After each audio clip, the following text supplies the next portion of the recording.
merupakan daerah administratif Provinsi Jawa Timur yang terbagi menjadi kabupaten dan kota. Blitar juga memiliki sumber daya alam yang sangat luar biasa dengan kehidupan masyarakat yang majemuk dengan berbagai macam mata pencaharian. Di Blitar juga terdapat berbagai situs sejarah yang menjadi bagian puncak peradaban Nusantara. Blitar juga sering disebut sebagai Bumi Bung Karno karena disinilah sang proklamator disemayamkan.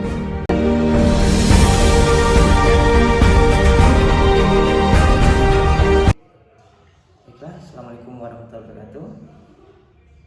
Perkenalkan, nama saya Eko Andi Susilo. Saya dari Prodi Pendidikan Olahraga, Fakultas Ilmu Pendidikan dan Sosial, Universitas Nahdlatul Ulama Blitar. Video ini dibuat untuk memenuhi persyaratan Serdos tahun 2025. Pada Prodi Pendidikan Olahraga, saya mengampu mata kuliah Anatomi Manusia, yang mana pada mata kuliah Anatomi Manusia ini berbobot 2 SKS, diampu di semester pertama. Untuk capaian pembelajaran lulusan pada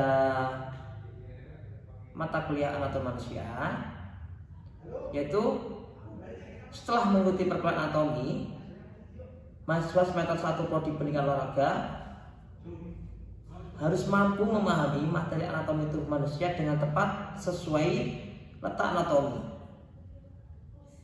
Untuk capaian pembelajaran mata kuliah mengenai sikap, yaitu bertakwa pada Tuhan Yang Maha Esa dan mampu menunjukkan sikap religius.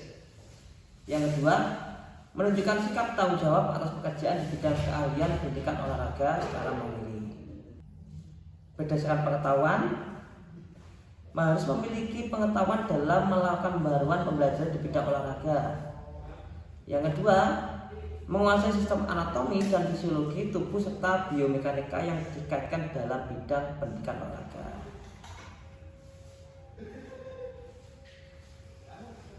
Capaian pembelajaran berdasarkan keterampilan umum, yaitu mampu menyebutkan macam anggota tubuh, memiliki cakapan dalam melakukan pembaruan ilmu pengetahuan terutama mengenai anatomi fisiologi. Terakhir, keterampilan khusus, yaitu mampu memahami sistem respirasi dan metabolisme di tingkat seluler. Yang kedua, memahami struktur dan sistem otot dan rangka atau muskuloskeletal. Selanjutnya, memahami struktur dan sistem peredaran darah dan pernafasan, memahami struktur dan sistem pencernaan dan ekskresi, dan memahami sistem endokrin dan reproduksi. Pada mata kuliah Anatomi Manusia, bentuk belajar atau metode belajar itu menggunakan metode presentasi, diskusi, studi kasus, dan penggunaan teknologi atau aplikasi, yang mana aplikasi ini dipakai untuk membantu proses pembelajaran dan bisa mempermudah mahasiswa dalam menangkap materi. Selanjutnya, sistem penilaian dalam mata kuliah anatomi ini yaitu melalui kuis, ada UTS dan UAS, dan partisipasi ketika proses berjalannya perkuliahan. Selain itu, referensi yang dipakai dalam mata kuliah anatomi ini ada buku ajar dari saya sendiri yang berjudul Anatomi Manusia tahun 2003. Ada juga buku dari McArdle dengan judul Exercise Physiology, Energy, Nutrition, and Human Performance. Terus untuk buku selanjutnya ada Wilmore dengan judul Physiology of Sport and Exercise Human Kinetic. Referensi keempat ada buku dari Robert yang berjudul Exercise Physiology, Exercise Performance and Clinical Application. Dan yang kelima ada buku dari Tianin dengan judul Neuromuscular, Hormonal dan Molecular Response to Heavy Resistance Training in Strength Training.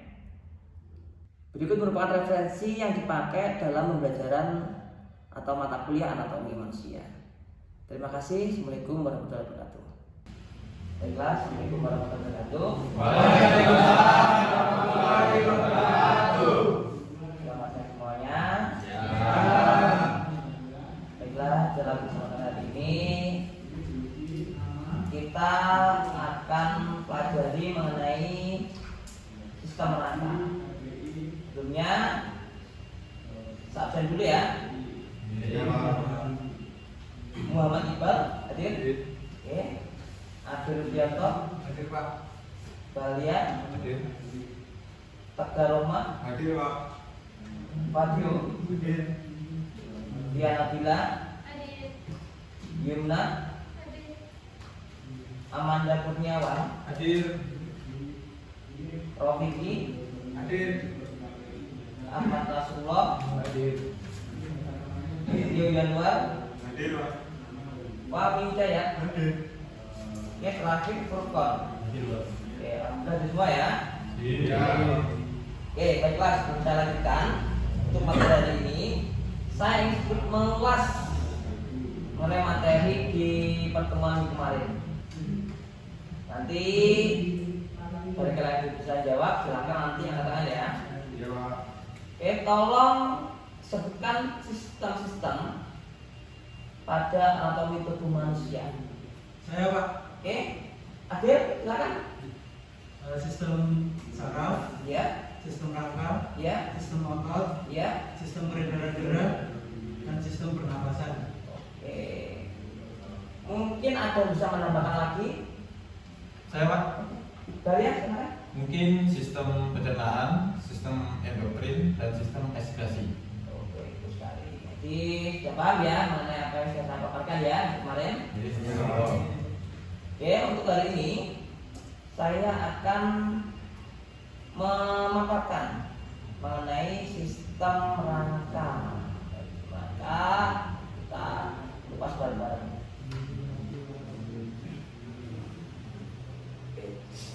Berikut merupakan gambar tulang-tulang yang ada pada tubuh manusia.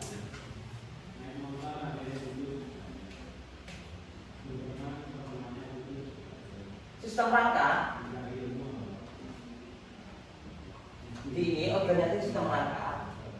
Ilmu yang pelajari mengenai sistem rangka itu osteologi, yang benar dari kata osteon yang berarti tulang dan logos atau ilmu.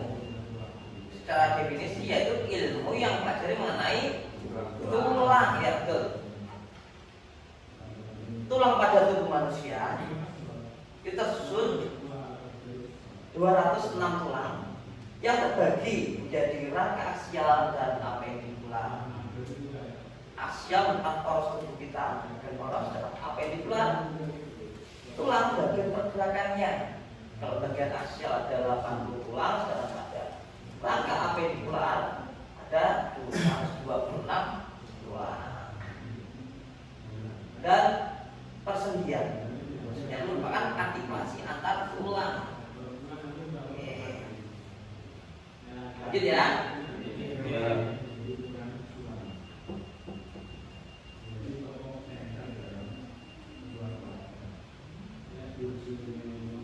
Berikut merupakan gambar rangka aksial dan apendikular. Aksial merupakan poros dan apendikular bagian pergerakannya. Rangka aksial dan dari tulang tengkorak, tulang belakang, tulang dada dan tulang rusuk. Sedangkan apendikular bagian anggota gerak atas, anggota gerak bawah dan area panggul. Berikut merupakan gambar mengenai rangka pada tubuh manusia. Jadi ini rangka aksial yang tengah, yang bagian pergerakan ini merupakan rangka apendikular. Maaf, ini tipe ya, bukan apendikular tapi apendikular. Selanjutnya, ini merupakan susunan tulang yang ada pada tengkorak yang tersusun dari 22 tulang yang saling menjalin ataupun gabung bersama kecuali bagian tahan bawah.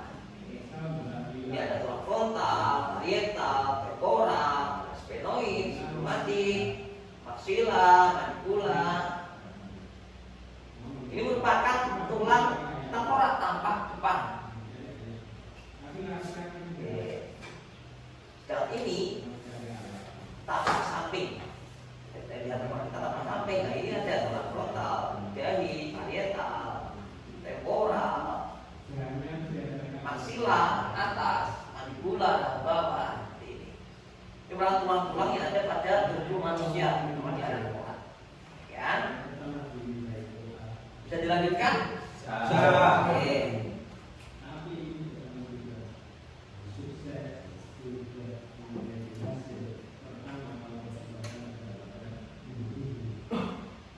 Berikut merupakan tulang dada dan tulang rusuk. Tulang dada atau sternum itu di tengah kaki. Tulang rusuk sampingnya sampai 7 itu jati, bawahnya ada rusuk, layang, semua gambaran dari tulang rusuk. Selanjutnya ini merupakan gambaran tulang belakang yang terdiri dari 26 ruas tulang dari area cervical di 1 sampai T8, terus di bawahnya ada toraks T1 sampai T12, di bawahnya lagi ada lumbar L1 sampai L5, selanjutnya ada saraf. Di bawah merupakan ruas-ruas tulang belakang yang menyusun pada area tubuh manusia. Dan di tempat ini terdapat banyak persyarafan sehingga kita menjaga area ini. Kenapa? Kalau ada benturan atau apapun yang mana area tulang belakang ini fatal karena bisa mengganggu persyarafan. Ya, persyarafan terdapat pada area tulang belakang. Selain ada pada otak, juga terdapat pada area tulang belakang. Selanjutnya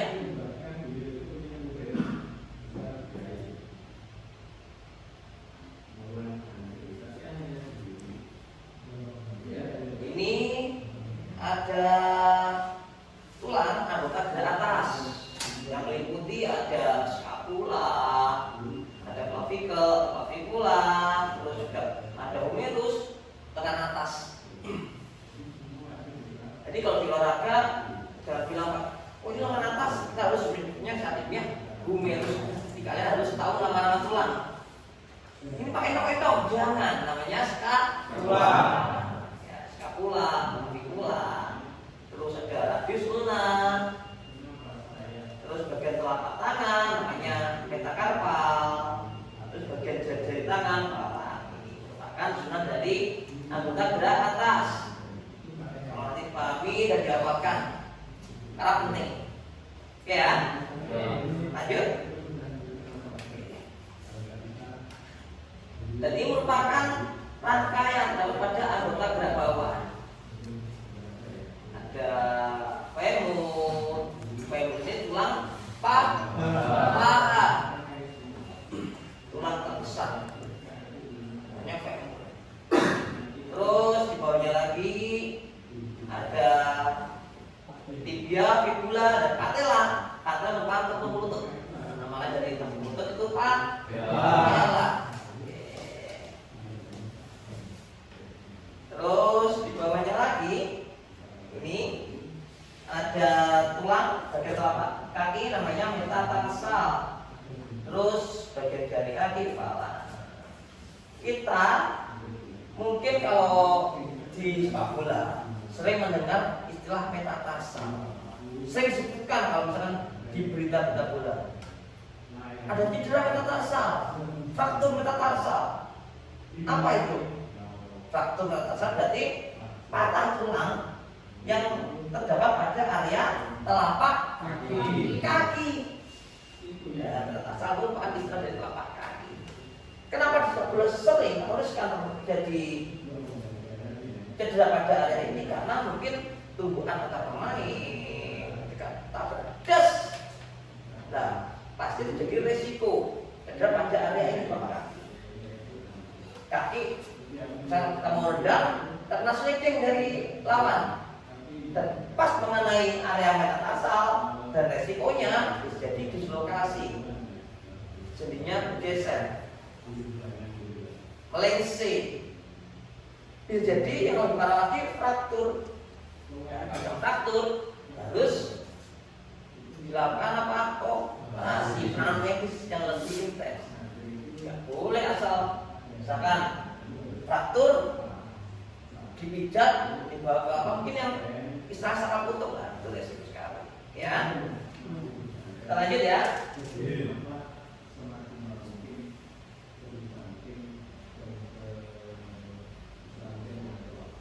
Nah, ini ada tulang panggul atau pelvis. Dari gambaran ini terlihat kalau pelvis pria dibandingkan pelvis wanita cenderung wanita lebih lebar.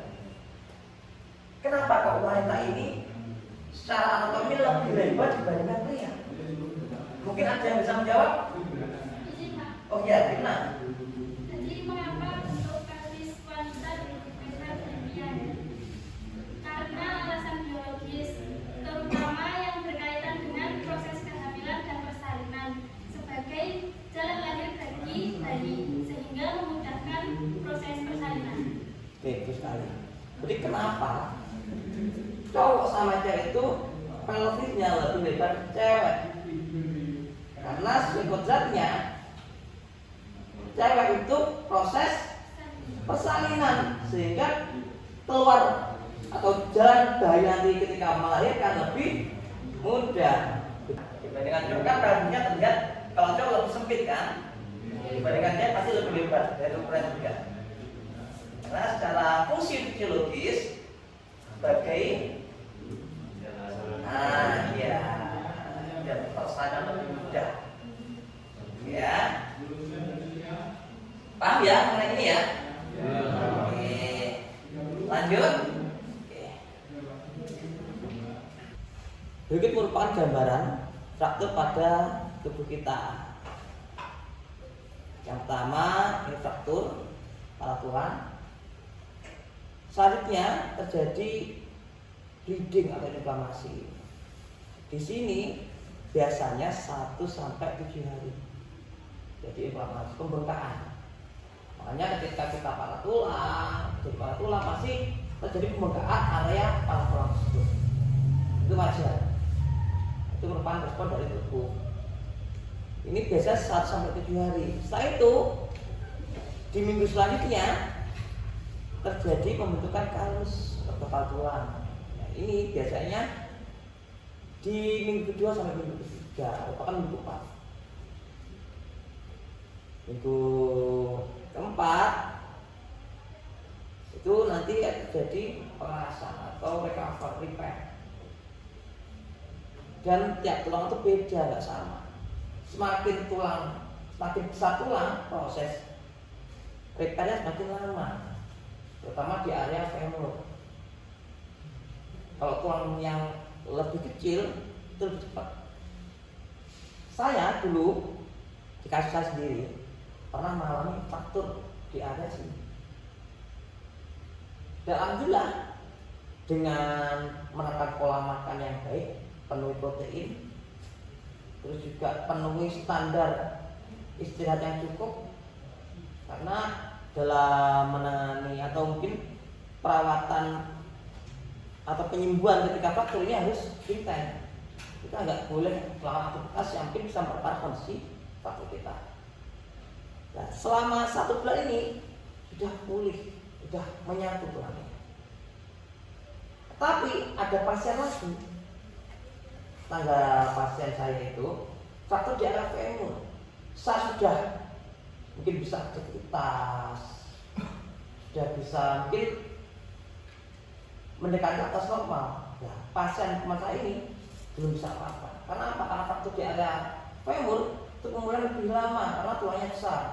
Dan apalagi area femur ini kan buat pergerakan, kadang buat mungkin mau berdiri atau apa karena patahnya di arah femur. Nah ini proses pemulihannya lebih lama dibandingkan dengan area lain. Jadi saya dibandingkan teman saya yang mungkin sama-sama pasien, itu lebih depan saya dalam ya. Oke lanjut.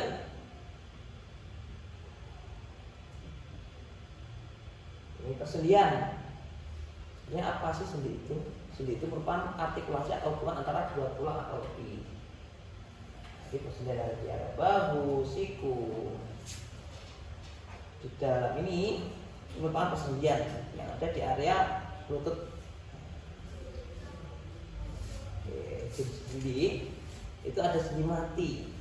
Sendi yang memungkinkan tidak ada terjadinya gerakan. Jadi di antar tulang tersebut tidak ada pergerakan. Di mana? Ada di area tengkorak. Di sendi mati atau synaptosis, sendi yang memungkinkan tidak ada terjadi gerakan itu ada di area tengkorak. Ada sendi kaku, abertosis yang memungkinkan sedikit gerakan, cuma geser. Dan sendi gerak atau diatosis, sendi yang memungkinkan terjadinya gerakan. Ada gerakan satu arah, dua arah, gitu. Terus gangguan pada persendian ini ada dislokasi, bergesernya sendi dari posisi semula. Terus juga ada ankilosis, karena ada suatu keadaan persendian yang tidak dapat digerakkan seolah menyatu. Biasanya pada area ruas-ruas tulang belakang. Jadi nggak bisa melakukan pergerakan. Jadi kalau kita mau noleh aja harus gini. Tidak bisa kita gini. Karena apa? Kayak menyatu bagian sini. Jadi misalnya dipanggil orang, ini tidak bisa, pasti gini. Tubuhnya ngalahin agak berubah posisi. Karena seolah sininya melatu. Depan ankilosis. Ada kilir dan artritis yang merupakan peradangan pada sendi.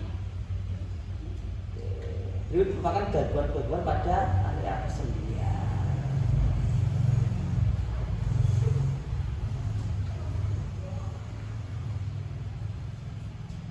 Baiklah, ini ada studi kasus mengenai patah tulang atau fraktur yang terjadi di masyarakat.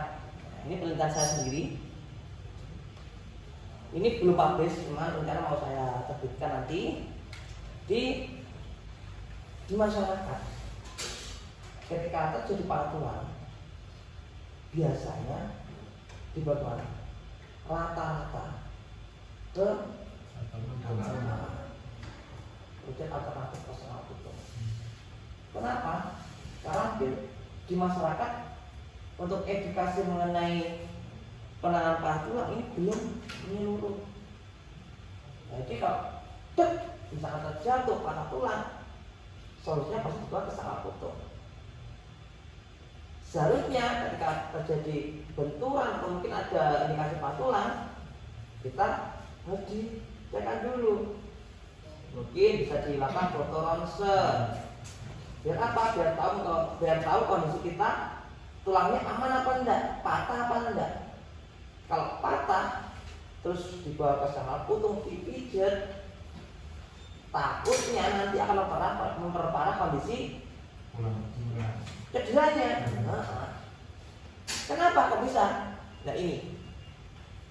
Jadi di masa itu ketika sudah terjadi wis nggak ada pemikiran coba tak periksakan dulu ke dokter. Kenapa? Takutnya di masa itu pasti ketika diperiksakan ke dokter harus dioperasi. Padahal ketika terjadi fraktur, hal yang harus dilakukan yaitu operasi. Tapi masyarakat itu takut duluan dengan adanya operasi, dengan tindakan operasi dan dibawa ke sakit putus. Harapannya bisa segera cepat sembuh. Padahal dibawa ke sakit putus ini takutnya ketika proses penanganan dioperasikan, ketika dibedah tulang kan disatukan, dikasih pen dan lain-lain kan, kemudian apa? Imobilisasi biar tulang yang disambung tadi nggak gerak ketika terjadi pemulihan, jadi ketika terjadi perbaikan tulang. Ketika tulangnya mau sebut, tulangnya presisi, sehingga dikasih apa? Pen. Jadi bagus persambungannya presisi. Tapi kalau kita cuma dibawa ke salah putus, takutnya apa? Proses penyembuhan tulangnya nggak presisi. Kenapa? Kan cuma dibebat, dikasih apa? Budaya. Selama proses penyembuhan kita banyak aktivitas, duduk, makan, bergerak, pasti kan bergeser tulangnya. Seperti yang tadi sudah saya sampaikan di sini.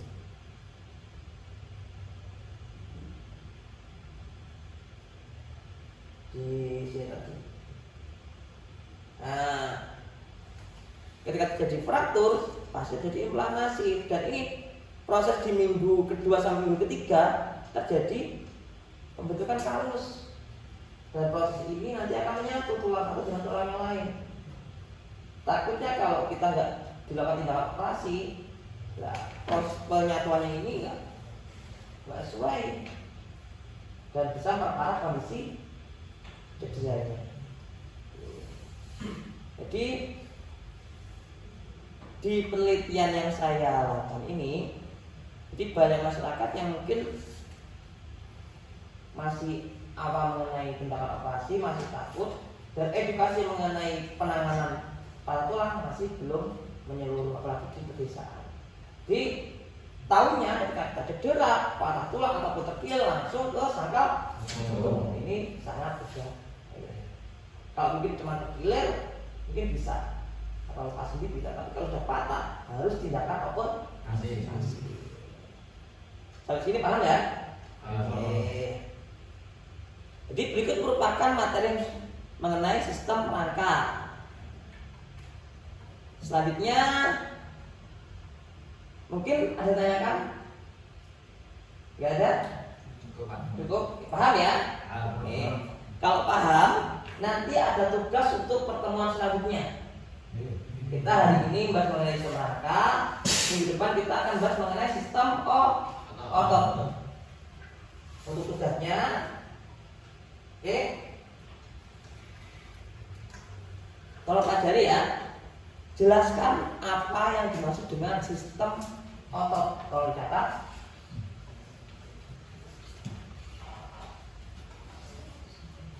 Yang kedua, jelaskan mekanisme kontraksi otot.